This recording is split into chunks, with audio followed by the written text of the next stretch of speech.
பாவை food channel மூலமாக உங்களை சந்திக்கிறதுல மிக்க மகிழ்ச்சி. என்னுடைய சேனலை சப்ஸ்கிரைப் செய்து கொடுத்த எல்லாருக்கும் ரொம்ப நன்றி. இன்னைக்கு நாம் என்ன ரெசிபி பண்ணுறோம்னு பார்த்தீங்கன்னா, கருவேப்பிலை வச்சு ஒரு சட்னி தான் பண்ண போகிறோங்க. இட்லி தோசை சாப்பாட்டுக்கெல்லாம் ஆகிற மாதிரி ரொம்ப ஆரோக்கியமான இந்த சட்னி வந்து எப்படி செய்யறதுன்னு பார்க்கலாம். வாங்க இந்த ரெசிபி எப்படி பண்ணலான்னு பார்க்கலாங்க. இதுக்கு வந்து பார்த்தீங்கன்னா கருவேப்பிலை ஒரு 2 கைப்பிடி எடுத்துங்க. நல்லா க்ளீன் பண்ணி தண்ணியெல்லாம் வடிகட்டி சுத்தமாக ட்ரையாக வச்சுருக்கேங்க. இதுக்கு வந்து பார்த்திங்கன்னா நம்ம எல்லாமே வதக்கி தான் அரைக்க போகிறோம். இதுக்கு வந்து பார்த்திங்கன்னா 1 டேபிள் ஸ்பூன் உளுந்து பருப்பு எடுத்துருக்குறேங்க, 2 டேபிள் ஸ்பூன் வேர்க்கடலை எடுத்துருக்குறேங்க.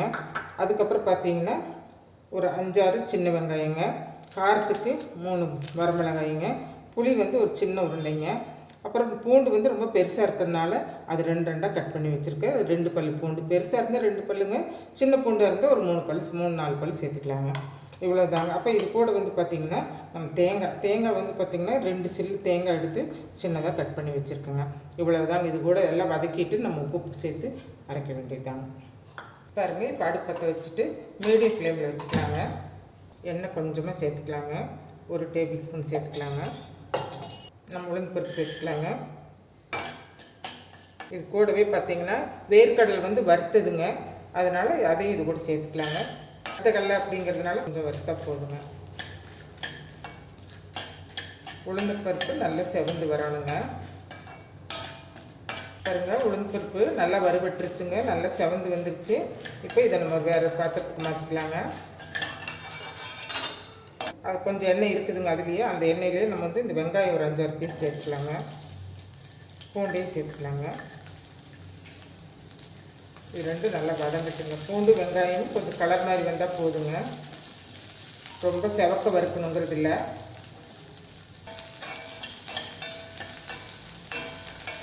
இப்போ வெங்காயம் வதங்கிடுச்சுங்க. காரத்துக்கு வந்து ஒரு 3 மிளகாய் சேர்த்துருக்கேன். நீங்கள் உங்கள் காரத்துக்கு எவ்வளோ வேணுமோ சேர்த்துக்கோங்க. கொஞ்சம் புளியை இது கூட சேர்த்துக்கலாங்க.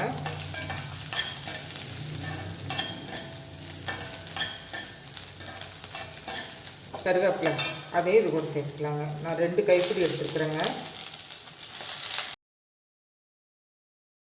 பாருங்கள், இந்த கருவேப்பிலை சட்னி வந்து வாரத்துக்கு ஒரு தடவை நம்ம சேர்த்துட்டோம்னா இந்த ஹேர் ஃபால் ஆகுது இல்லைங்களா, முடி கொட்டுறதுக்கெல்லாம் இது வந்து ஒரு நல்ல ஒரு ரெமடியும் கூடங்க. இது அடிக்கடி நம்ம இந்த கருவேப்பிலை சட்னி நம்ம சாப்பாடோடு சேர்த்துட்டோம்னு வச்சுக்கோங்களேன், அது முடி கொட்டுறது கூட கொஞ்சம் விட்டுருங்க. பாருங்கள், இது நல்லா வதங்கிடுச்சுங்க.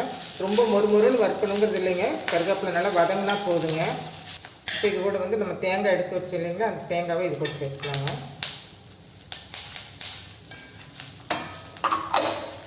தேங்காவை ஒரு 2 நிமிஷம் வதக்கினா போதுங்க. அவ்வளோதாங்க, இதெல்லாம் வதங்கியாச்சுங்க. இதை வதக்கினதெல்லாம் ஒரு தட்டத்தில் ஆற வச்சுட்டுங்க, ரூம் டெம்பரேச்சர் வந்தது நம்ம மிக்சியில் அரைச்சிக்கலாங்க. இப்போ வந்து இந்த பருப்பு வந்து பார்த்திங்கன்னா உளுந்து பருப்பையும் வேர்க்கடலை வரமிளகாய் வறுத்து வச்சுருக்கோம் இல்லைங்களா, இதை வந்து நம்ம ஒரு கொரகொரப்பு அரைச்சிட்டு வந்துடலாங்க. அரைச்சிட்டு அதுக்கப்புறம் தான் நம்ம இந்த வதக்கி வச்சுருக்க சாமானெல்லாம் சேர்த்து அரைக்கணுங்க.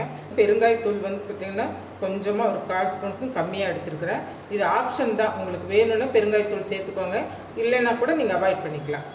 பாருங்கள், இந்த பருப்பெல்லாம் நம்ம கொரன்னு அரைச்சி எடுத்துகிட்டு வந்துட்டோங்க. இப்போ வந்து இதெல்லாம் ஆறிடுச்சுங்க. இப்போ இந்த கருவேப்பிலை வெங்காயம் இதெல்லாம் வதக்கின பொருள்களெல்லாம் நம்ம இது கூட போட்டு இப்போ அரைச்சிட்டு வந்து கொஞ்சம் தண்ணி சேர்த்து அரைச்சிட்டு வரேங்க. பாருங்கள், உப்பு சேர்த்து அரைச்சிட்டு வந்துடுறேங்க.